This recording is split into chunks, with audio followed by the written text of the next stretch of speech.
Today I'm going to show you how to set up your matrix filler. So far we're at the point where basically I unbox the keyboard and mouse, the control panel, the matrix filler, and the cabinet. So now from here we want to basically install the wires. And for this install, for everything, all you're going to need is some cutters and the supplied 3mm wrench.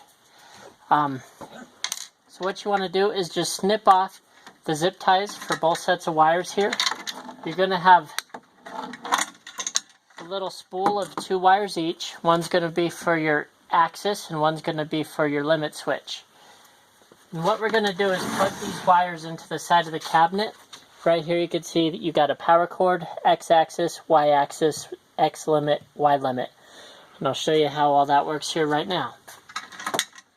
So I'm going to start here with my x-axis motor. And basically I'm just going to unspool it from the coil there. And you can see it's labeled as well, x-axis. So what I want to do is just throw it around the machine and just match x-axis with x-axis. Basically you just plug it in and screw it in. And next we're going to do the same thing for the y-axis, and that's your back and forth movement.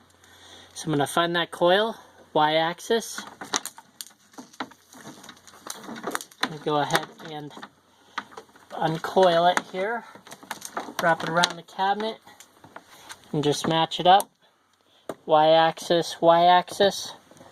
Go ahead and spin it till it plugs in and go ahead and tighten it up. Then now we're going to do the same thing on the limit switches. So I'm going to go back over to the x-axis here. I'm just going to wrap this wire around the machine, around the cabinet. You can see it's labeled X limit. We just want to go to X limit on the plug. Go ahead and spin it until it plugs in, and then tighten it up. And we only have one more cable left. We have our Y limit. So Y limit, you just go to the top one here, spin it till it plugs in, and tighten it up. Whenever you are installing these wires, make sure your cabinet is not plugged in and power is off and your e-stop is off. So make sure your key's off, e-stop's off, nothing's plugged in. Now what we want to do is install actually our power cable and our Ethernet cable. So what you want to do is just uncoil those. When these ship, you usually have your power cable and Ethernet cable combined in the coil. And I'm going to basically now plug in my cabinet. And then I'm going to plug in my Ethernet cord to my control panel. So this time I'm going to unspool it. And now we're just going to come over to the computer screen or control panel. And we just want to plug it into the Ethernet port on this side.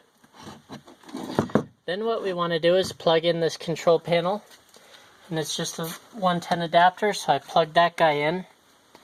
And we're about set. All we got left to do is just install our nozzle. So here's our nozzle here. This is just a single nozzle filler. But what you want to do is kind of line up these T-nuts and just slide them through these slots right here. Sometimes it could be a little bit tricky, but just slide it up so everything's flush, and then just kind of get it as straight as you can. You could use a level if you need to. Go ahead and tighten those down. Now what I'm going to do is just flip the key on the cabinet, and I'm going to twist the e-stop because I pushed it down when I went to install all the plugs. And now what should happen is the green light should click on. If the green light is not on, go ahead and just retwist the e-stop, make sure that that is all the way up. And while the cabinet's booting, I'm just going to double check, make sure the frame's nice and tight. If you do see a loose bolt from shipping, go ahead and just tighten it up. Whenever you want to fire up your machine in the morning, always turn on the cabinet and then go ahead and turn on the monitor. That way everything can talk to each other. And what we're going to do is just hold down this top button on this monitor for 5 seconds right here. And it describes it there. We just want to hold that down for 5 seconds. What that's going to do is fire that guy up.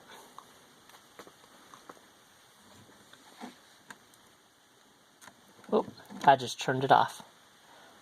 Redo it here. There we go. And now we're just going to kind of wait for everything to boot up. Sometimes it takes a minute. Everything is communicating over Ethernet, so basically you can hook it up. It is network ready if that is something you guys need. But the control panel should just boot right up into the user interface. If it doesn't, just make sure your control panel's on or your cabinet is on. The cabinet has to be on in order to see your user interface. The control panel will boot right in. So now what we're going to do is just home the machine and make sure these axes move. So what I'm going to do is just go ahead and click the reset button up here. And just a side note, we turn these off when we ship, so just make sure your mouse is on, keyboard on. I go ahead and hit reset. Just make sure you see some text or whatever in the terminal here. I'm going to go ahead and just click home. And you can see the axes are moving. So everything's all set up to run. Now all you need to do is grab some bottles, grab your tray, load our demo program we sent you by clicking open here. Normally there would be some programs there. Load up your program and you're ready to fill. If you have any questions on how to fire up your matrix filler, please just go to www.rockymountainplc.com and we'd be more than happy to help you out. Thank you.